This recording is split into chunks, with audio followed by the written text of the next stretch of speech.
Previously on Old Iron Adventures.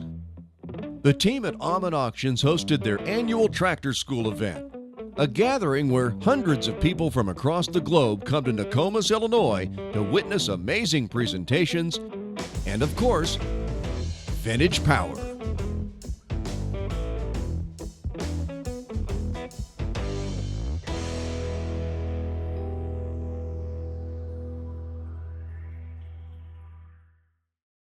Aumann Auctions has been in business for over 60 years and has been the leading force around the world in vintage power. And we're going to show you why. Through adventures around the world, you'll see vintage tractors, trucks, cars, memorabilia, and so much more. Aumann Auctions isn't just an auction company, but a group of men and women with a passion for the stories behind these items. Welcome to Old Iron Adventures.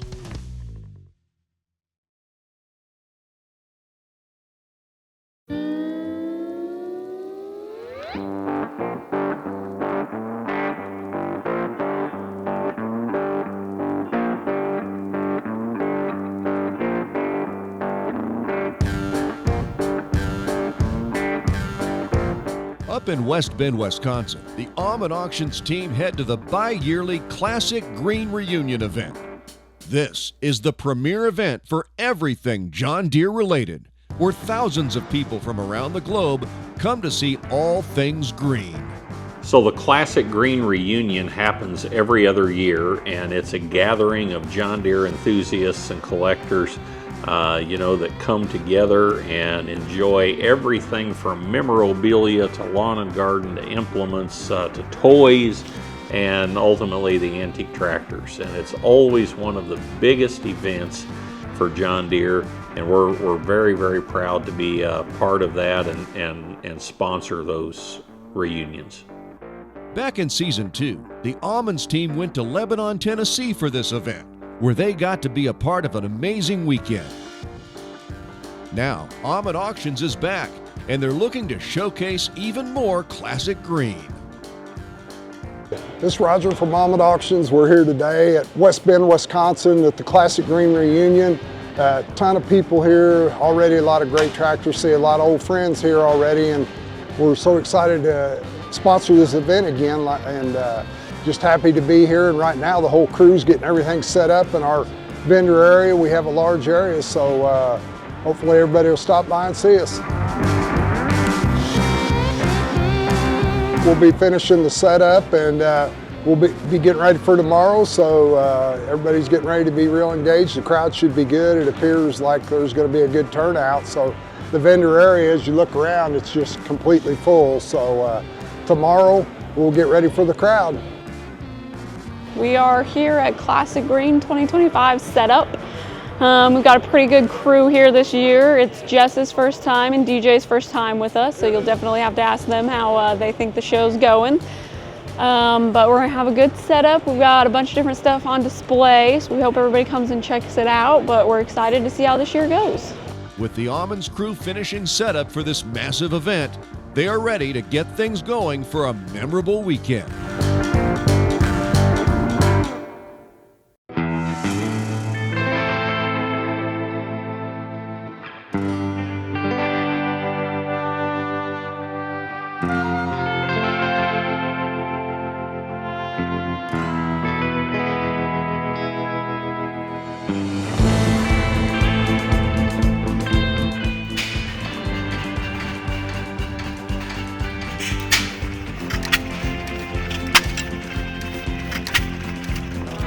But we are at Classic Green today. It's the first day of the actual show, so there's a lot of people walking through. I know we've got some good traffic here at our booth, so it's been pretty good so far.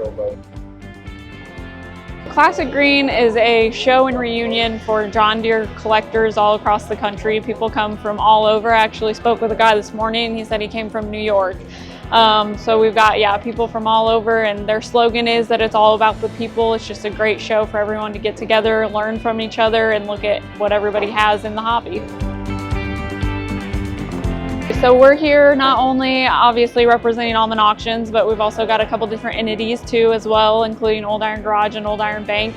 The main goal that we come to this show for is to get connected with people, let them know what it is that we do, and then just kind of spread the word in ways that we can help them not only selling their items, but also just connecting with the hobby and helping finance those items as well.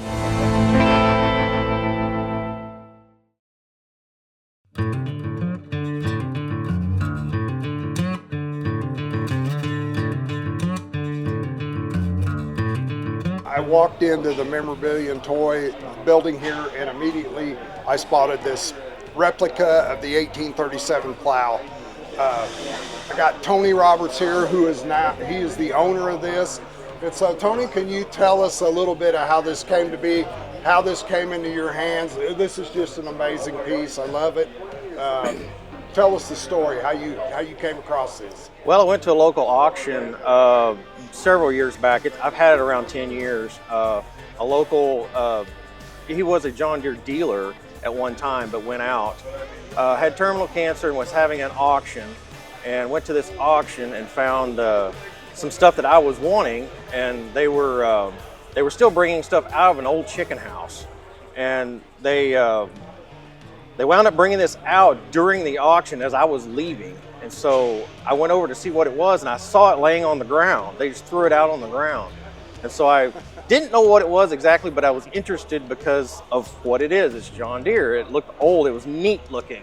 And so bought it really, really cheap. And nobody else knew what it was either until I got home and did my research and found out what it was and thought, wow, I really have something here. Yes, you do. I mean, it's just amazing. Like I said, as soon as I hit the building, I seen that, I was like, oh, that's cool. Yeah. You know, so I knew what it was, and I had to come over. I was like, you know, obviously the handles and stuff, but you know, it's still. Yes, it is. Displays awesome. Yes. It is. Yes. It is what it is. And to have this in your collection is just amazing. It stays in my living room. It's a great Yes. place for it. I've seen one at headquarters. There is one at headquarters. There's been a couple sold at auction. I've talked to some other big collectors and people that archive people. This is the only one we know of that is in original condition. All the others have been refinished. Okay. Well, We didn't know about the John Deere stenciling at the time until somebody saw this and was amazed by it. Yeah, and it still has what's neat. Still have the plaque and stuff. Yes, it does. So Yes. that's just amazing. Yes. Well, I appreciate you sharing it with Yes, us today. glad to do it. And glad to see you here. And Yes, yes. thanks for sharing your information. Yes, absolutely. Anytime.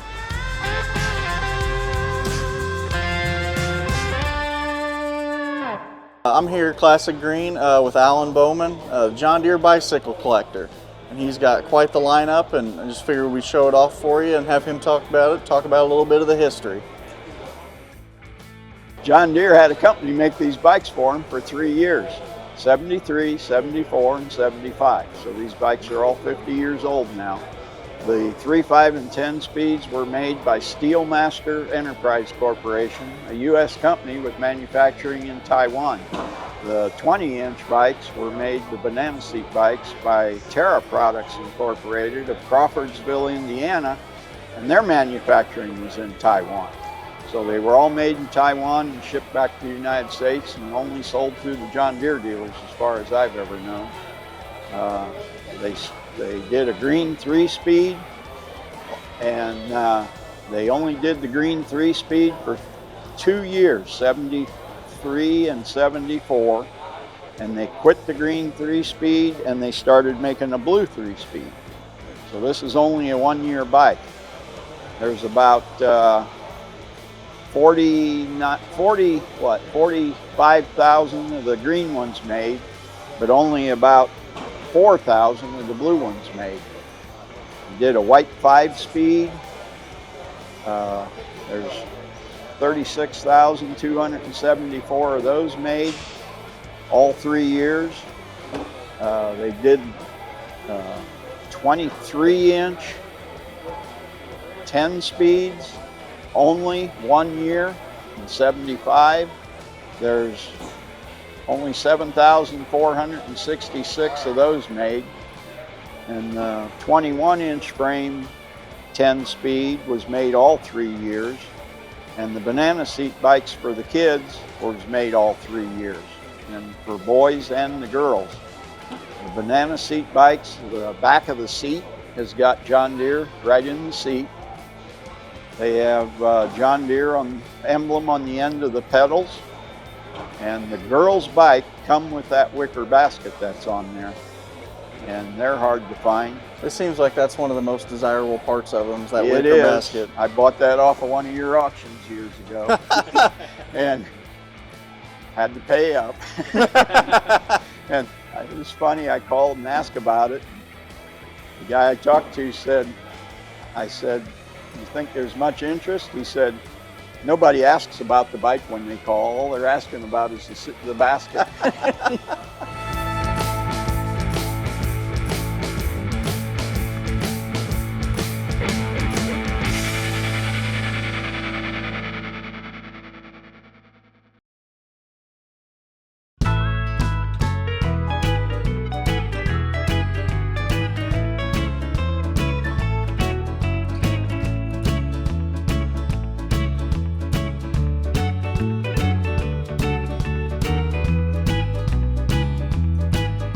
So we're here today with Daryl Cox here at Classic Green Reunion on day 2, and Daryl building another magnificent display. Last year we all remember the John Deere display he had at the storefront and all the memorabilia. Well, this year he's got a toy display he's put together, just magnificent craftsmanship here. Daryl, tell us what you got here. Okay, well, just honored to be here, and I'm glad to bring our contribution to Classic Green Reunion 25. And my display this year is a combination of some vintage John Deere ads that came out of magazines back in the 60s and 70s. And I come across several of them, and I thought they were so neat. They were color ads. I love the way John Deere advertised back in the days.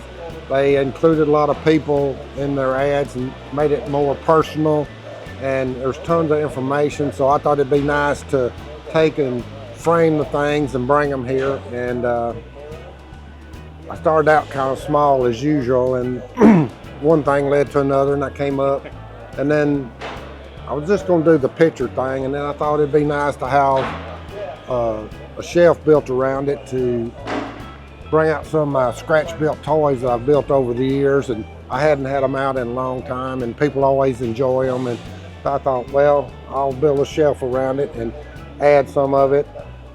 You'll notice over here I even had some of my friends asked to borrow some of their scratch-built toys that some of my favorites. Kelly Muscular out of Iowa, he built this 4400 combine. Harry Kershoff, he loaned me his peanut combine. You don't see that very often. No, it's a scratch-built piece. And my centerpiece here is a 637 John Deere DS with a Hara built on the back. I built this probably 20 years ago, and with a 200 seedbed finisher. I even come across these John Deere letters. They're actually John Deere letters, they're metal. Okay. And they were made back in the 60s, so. Yeah, those are super cool. Yeah, they're very nice.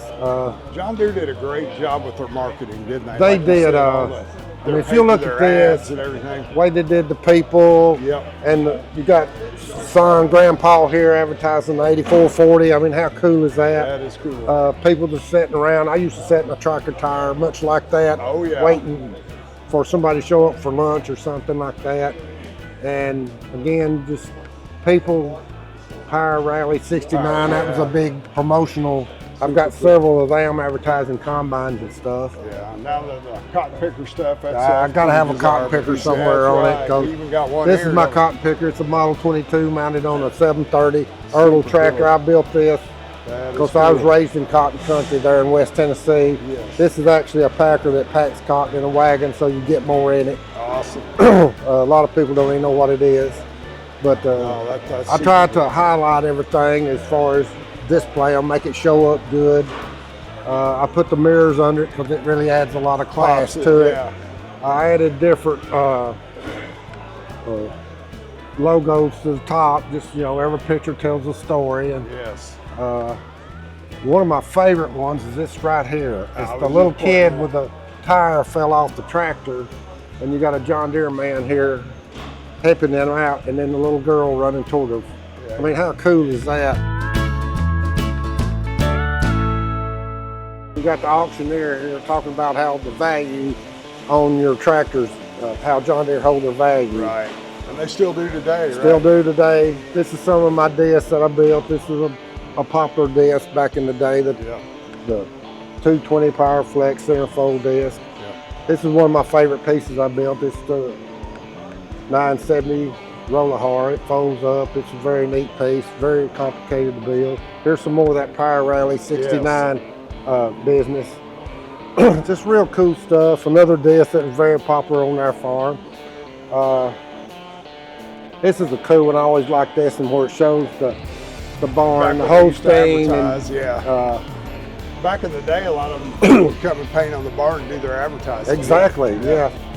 Before billboards and everything. I think this was actually the same picture might have used in one of their brochures. Oh, really? That's pretty cool. My main slogan here on the front, I didn't catch it on the beginning, is why John Deere? And it's simple as black and white, and that's the reason I wanted my display in black and white. All right. And so there's no dispute about John Deere. Right. That's super cool, Darryl. I appreciate you sharing it with us. I'm just glad to be here and be part of this show, and hope to make the next one. Well, as always, we enjoy visiting with you, and incredible display you put together. Thank you, man. I enjoy it all.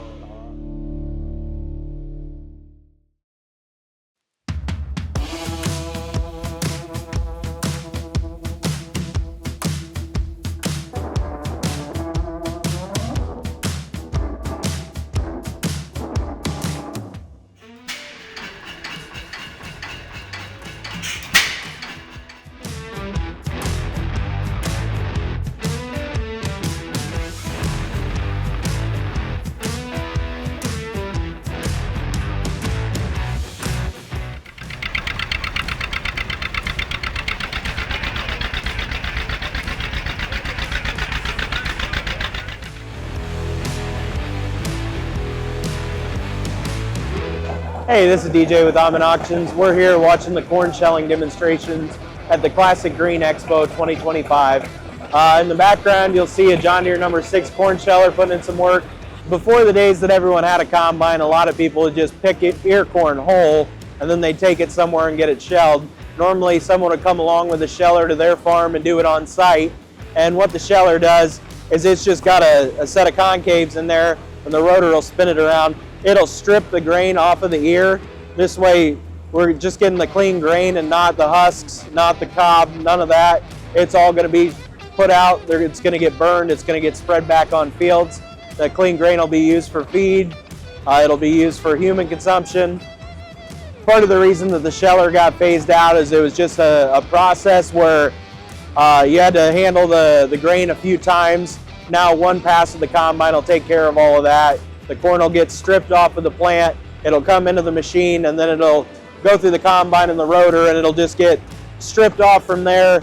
The grain will go down into the sieves, up into the hopper, and then the cobs and the husks and everything like that will go out of the back.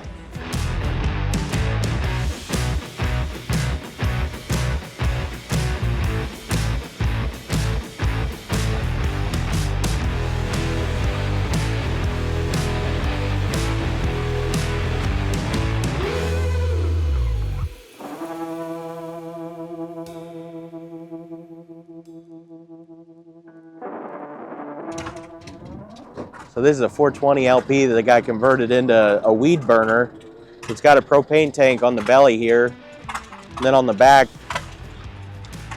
you got your propane coming down back here, and then you'll have a flame that actually comes out. It'll come through in between the rows of corn or beans or whatever, and it'll actually just burn the weeds out. So it's a really neat custom creation.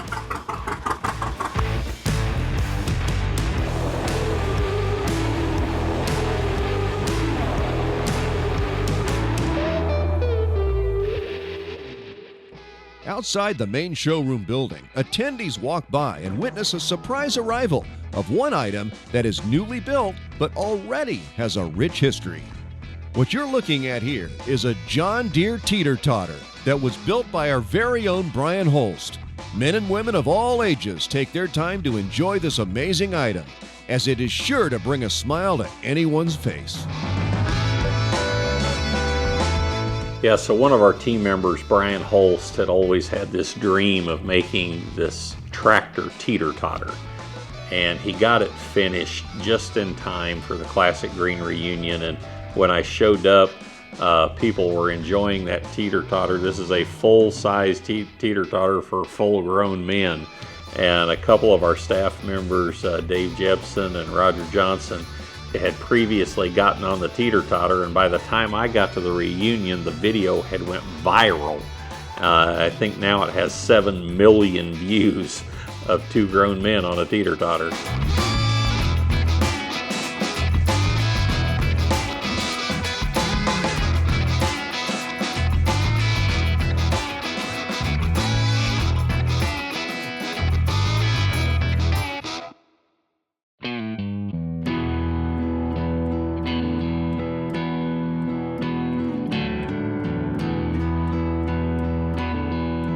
But as people continue to have their fun and enjoy the festivities of Classic Green, tragedy strikes. The tractor world is left missing one of its most important pieces. And so Friday afternoon, as the Classic Green reunion was going on, we got the devastating news that our friend and colleague Brian Holst had passed away.